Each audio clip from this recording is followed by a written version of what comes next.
Hey guys, Youngblood with you, and today I wanted to go ahead and do something that I've talked about doing for a while now, and it's some Galaxy videos. It's going to be kind of a play off of the Liberator log and the Captain's log, but it's going to be focused on all Galaxy stuff, so it's going to be called the Galaxy Guide, so keep an eye out for more of these videos coming. The first several episodes are going to be purely about loadouts. Then we're going to get into best flight patterns and mechanics and best options and tactics and all that good stuff. And then we'll probably wrap this up with some of the potential changes to galaxies that I'd like to see and some things that are actually have been mentioned to this point that we will probably see going forward. So for the first one, let's go ahead and get started with a loadout video. Alright guys, so the first galaxy class I actually want to talk about is going to be my transport galaxy. Now, this is the one I use far and away more than anything else in the, as far as my setups go. And it's because, when I'm playing with my outfit, I'll typically, use this one to, get my troops from point A to point B, or kind of just, even pick up randoms and take them to hot areas, because sometimes they will actually jump in your galaxy. So, there's a couple things, and I'm going to walk you through this as far as your loadout is concerned. For the utility, I personally like to use flares. Now, you can see I don't have it sorted up very high just because the Galaxy can take so much damage. Now, fire suppression is a good option, and I don't know why I don't have this unlocked yet for 30 certs, but, well, what the hell. There we go, unlocked. So I'll play with that and get back to you more on it. But for me, knowing what a transport galaxy is, I'm not staying in any area too long. So let's say I'm flying over an area that's got a lot of AA squads, i.e. striker squads, that are locking onto you. You're gonna be able to get out of that area fairly quickly because you're going linear. You're going point A to point B. You're not planning on turning around, and a lot of times this is going to be a suicide mission, or not suicide for you, but for your vehicle, if nothing else. So, with that in mind, the flares gives you enough time just to get through.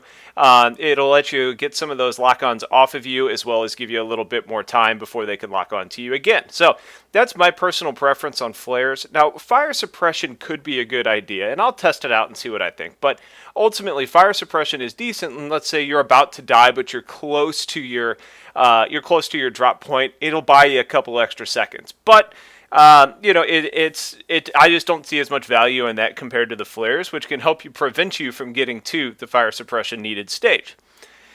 So when we talk about defense, you've got a couple different options. You've got stealth, which I haven't even unlocked because, let's be serious, on a vehicle the size of a Galaxy, people are already probably going to notice you in most situations.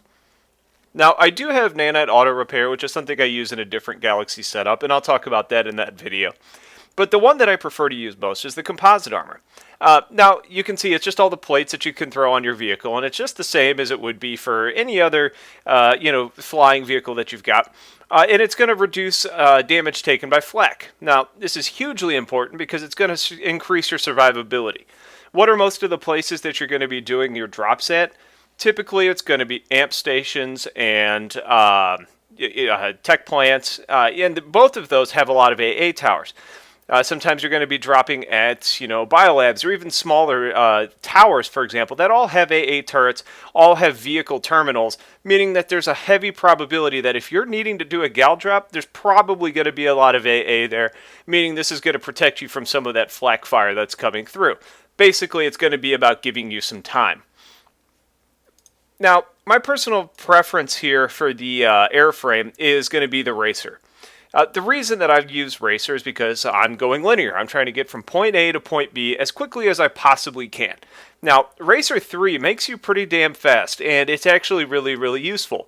The one thing you'll need to keep in mind when you're using Racer 3 is that if you're trying to fly in a group with other galaxies, it makes a huge difference, and you can leave some of them in the dust. What does that mean? They're either separated from the group, meaning you can't use all your guns together, because, if you're flying in a formation, you can put your guns on target and it'll kind of keep you alive longer.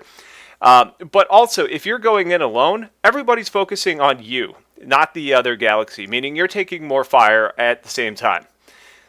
Basically, what that means is you might be killed, and then they can focus fire on the other galaxy, meaning they might go down. Whereas if you're all going in together, they have to kind of choose their target. Unless they're really organized, chances are there's going to be shots going on both galaxies. And since the fire is diverted across multiple targets, you end up living longer.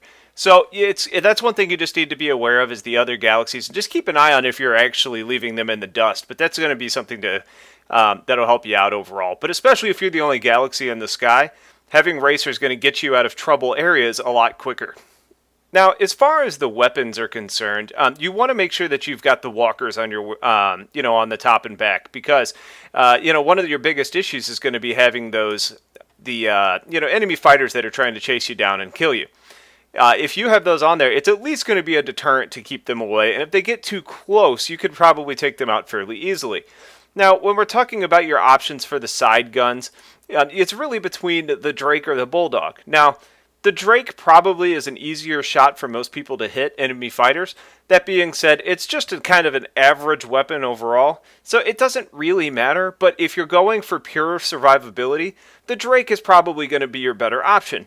But if you've got gunners that you use and trust, the Bulldog can be pretty potent against air, especially those that get a little bit too close. So that's something that you certainly can use.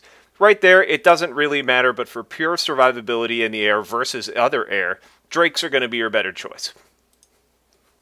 Now, one last thing I wanted to hit on real quick before wrapping this up is the acquisition timer. And it's nothing that you really need to cert up too high for a couple reasons. One, galaxies are really expensive to pull, meaning it's going to be hard for you to pull them back to back anyways. On top of that, when you're doing a gal drop as the pilot, unless you've got other people waiting at the warp gate, you're probably going to be bailing out as well in order to engage the target. Ideally, if you can leave your galaxy somewhere, that's better, but either way, you're going to be away from the warp gate or tech plant for long enough where you're going to be able to kind of work up those the timer down. So I would recommend doing it a little bit. Like, for example, mine is up to about halfway. I think I've only put like 100 certs into that, or maybe 150, whatever it is. But ultimately, it's very rare that I need to rely on that acquisition timer in order to be able to pull another one. So I think the way the series is going to play out is the next video I'm actually going to do is tactics using this specific loadout, and then I'll get into my next loadout class. So hopefully you guys found this useful. Keep an eye out for the Transport Galaxy tactics and tips, and I'll have a lot more coming for you guys soon. So until next time, take care. Thanks for watching. Goodbye.